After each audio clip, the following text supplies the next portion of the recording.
Chapter 15. Samuel said to Saul, I am the one the Lord sent to anoint you king over his people Israel. So listen now to the message from the Lord. This is what the Lord Almighty says. I will punish the Amalekites for what they did to Israel when they waylaid them as they came up from Egypt. Now go, attack the Amalekites, and totally destroy everything that belongs to them. Do not spare them. Put to death men and women, children and infants, cattle and sheep, camels and donkeys. So Saul summoned the men and mustered them at Telaim, 200,000 foot soldiers and 10,000 men from Judah. Saul went to the city of Amalek and set an ambush in the ravine. Then he said to the Kenites, Go away. Leave the Amalekites so that I do not destroy you along with them. For you showed kindness to all the Israelites when they came up out of Egypt. So the Kenites moved away from the Amalekites. Then Saul attacked the Amalekites all the way from Havilah to Shur to the east of Egypt. He took Agag, king of the Amalekites, alive, and all his people he totally destroyed with the sword. But Saul and the army spared Agag and the best of the sheep and cattle, the fat calves and lambs, everything that was good. These they were unwilling to destroy completely, but everything that was despised and weak they totally destroyed. Then the word of the Lord came to Samuel. I am grieved that I have made Saul king, because he has turned away from me and has not carried out my instructions. Samuel was troubled, and he cried out to the Lord all that night. Early in the morning Samuel got up and went to meet Saul, but he was told, Saul has gone to Carmel. There he has set up a monument in his own honor, and has turned and gone on down to Gilgal. When Samuel reached him, Saul said, The Lord bless you. I have carried out the Lord's instructions. But Samuel said, What then is this bleating of sheep in my ears? What is this lowing of cattle that I hear? Saul answered, The soldiers brought them from the Amalekites. They spared the best of the sheep and cattle to sacrifice to the Lord your God, but we totally destroyed the rest. Stop! Samuel said to Saul. Let me tell you what the Lord said to me last night. Tell me. Saul replied. Samuel said, Although you were once small in your own eyes, did you not become the head of the tribes of Israel? The Lord anointed you king over Israel, and he sent you on a mission, saying, Go and completely destroy those wicked people, the Amalekites. Make war on them until you have wiped them out. Why did you not obey the Lord? Why did you pounce on the plunder and do evil in the eyes of the Lord? But I did obey the Lord. Saul said, I went on the mission the Lord assigned me. I completely destroyed the Amalekites and brought back Agag their king. The soldiers took sheep and cattle from the plunder, the best of what was devoted to God, in order to sacrifice them to the Lord your God at Gilgal. But Samuel replied, Does the Lord delight in burnt offerings and sacrifices as much as in obeying the voice of the Lord? To obey is better than sacrifice, and to heed is better than the fat of rams. For rebellion is like the sin of divination, and arrogance like the evil of idolatry. Because you have rejected the word of the Lord, he has rejected you as king. Then Saul said to Samuel, I have sinned. I violated the Lord's command and your instructions. I was afraid of the people, and so I gave in to them. Now, I beg you, forgive my sin and come back with me so that I may worship the Lord. But Samuel said to him, I will not go back with you. You have rejected the word of the Lord, and the Lord has rejected you as king over Israel. As Samuel turned to leave, Saul caught hold of the hem of his robe, and it tore. Samuel said to him, The Lord has torn the kingdom of Israel from you today, and has given it to one of your neighbors, to one better than you. He who is the glory of Israel does not lie or change his mind, for he is not a man that he should change his mind. Saul replied, I have sinned. But please honor me before the elders of my people and before Israel. Come back with me so that I may worship the Lord your God. So Samuel went back with Saul, and Saul worshipped the Lord. Then Samuel said, Bring me Agag, king of the Amalekites. Agag came to him confidently, thinking, Surely the bitterness of death is past. But Samuel said, As your sword has made women childless, so will your mother be childless among women. And Samuel put Agag to death before the Lord at Gilgal. Then Samuel left for Ramah, but Saul went up to his home in Gibeah of Saul. Until the day Samuel died, he did not go to see Saul again, though Samuel mourned for him, and the Lord was grieved that he had made Saul king over Israel. Chapter 13. Everyone must submit himself to the governing authorities, for there is no authority except that which God has established. The authorities that exist have been established by God.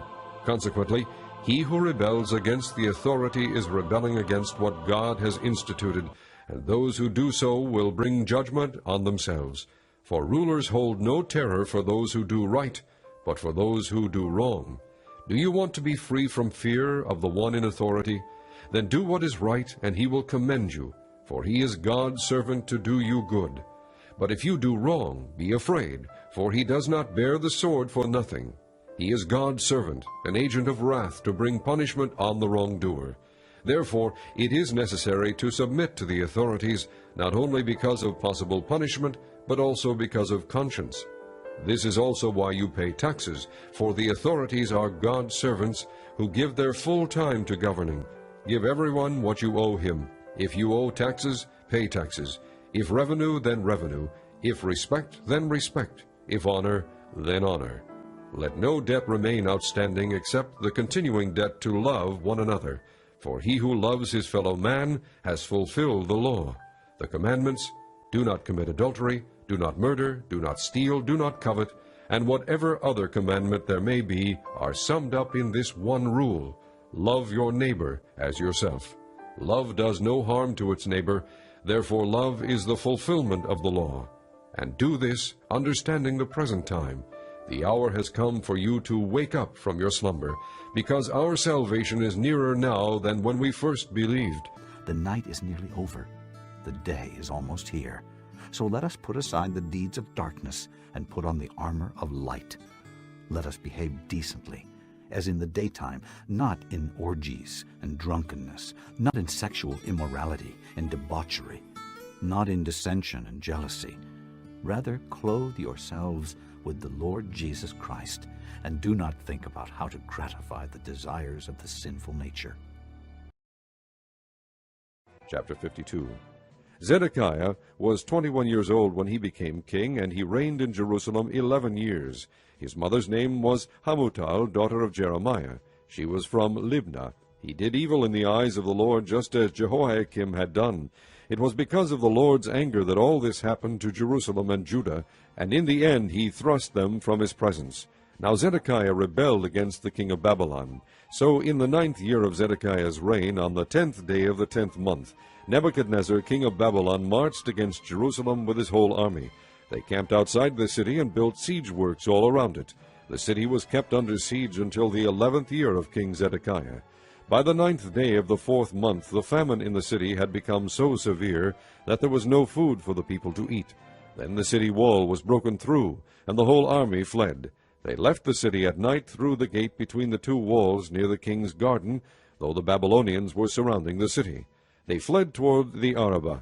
But the Babylonian army pursued King Zedekiah and overtook him in the plains of Jericho. All his soldiers were separated from him and scattered, and he was captured. He was taken to the king of Babylon at Riblah in the land of Hamath, where he pronounced sentence on him. There at Riblah the king of Babylon slaughtered the sons of Zedekiah before his eyes. He also killed all the officials of Judah. Then he put out Zedekiah's eyes, bound him with bronze shackles, and took him to Babylon, where he put him in prison till the day of his death. On the 10th day of the 5th month, in the 19th year of Nebuchadnezzar, king of Babylon, Nebuzaradan, commander of the imperial guard, who served the king of Babylon, came to Jerusalem. He set fire to the temple of the Lord, the royal palace, and all the houses of Jerusalem. Every important building he burned down.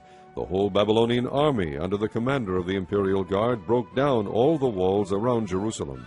Nebuzaradan, the commander of the guard, carried into exile some of the poorest people and those who remained in the city, along with the rest of the craftsmen and those who had gone over to the king of Babylon.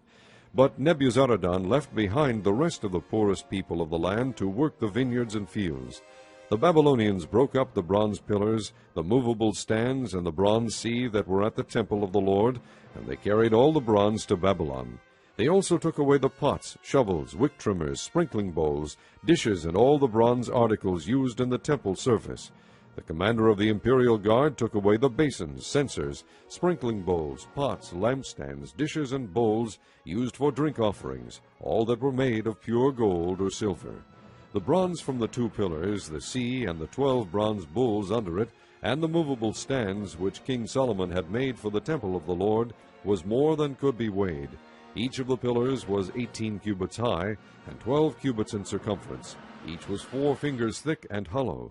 The bronze capital on top of the one pillar was 5 cubits high, and was decorated with a network and pomegranates of bronze all around. The other pillar, with its pomegranates, was similar. There were 96 pomegranates on the sides. The total number of pomegranates above the surrounding network was 100. The commander of the guard took as prisoners Seraiah the chief priest, Zephaniah the priest next in rank, and the 3 doorkeepers. Of those still in the city he took the officer in charge of the fighting men and 7 royal advisers. He also took the secretary, who was chief officer in charge of conscripting the people of the land, and 60 of his men who were found in the city. Nebuzaradan the commander took them all and brought them to the king of Babylon at Riblah. There at Riblah, in the land of Hamath, the king had them executed. So Judah went into captivity, away from her land. This is the number of the people Nebuchadnezzar carried into exile. In the 7th year, 3,023 Jews. In Nebuchadnezzar's 18th year, 832 people from Jerusalem. In his 23rd year, 745 Jews taken into exile by Nebuzaradan, the commander of the imperial guard. There were 4,600 people in all. In the 37th year of the exile of Jehoiakim, king of Judah, in the year Evil-Merodach became king of Babylon, he released Jehoiakim, king of Judah, and freed him from prison on the 25th day of the 12th month. He spoke kindly to him and gave him a seat of honor, higher than those of the other kings who were with him in Babylon. So Jehoiakim put aside his prison clothes, and for the rest of his life ate regularly at the king's table. Day by day the king of Babylon gave Jehoiakim a regular allowance as long as he lived, till the day of his death. Psalm 31. For the director of music, a psalm of David. In you, O Lord, I have taken refuge. Let me never be put to shame. Deliver me in your righteousness. Turn your ear to me. Come quickly to my rescue. Be my rock of refuge, a strong fortress to save me. Since you are my rock and my fortress, for the sake of your name, lead and guide me. Free me from the trap that is set for me, for you are my refuge. Into your hands I commit my spirit. Redeem me, O Lord, the God of truth. I hate those who cling to worthless idols. I trust in the Lord. I will be glad and rejoice in your love. For you saw my affliction and knew the anguish of my soul. You have not handed me over to the enemy, but have set my feet in a spacious place. Be merciful to me, O Lord, for I am in distress.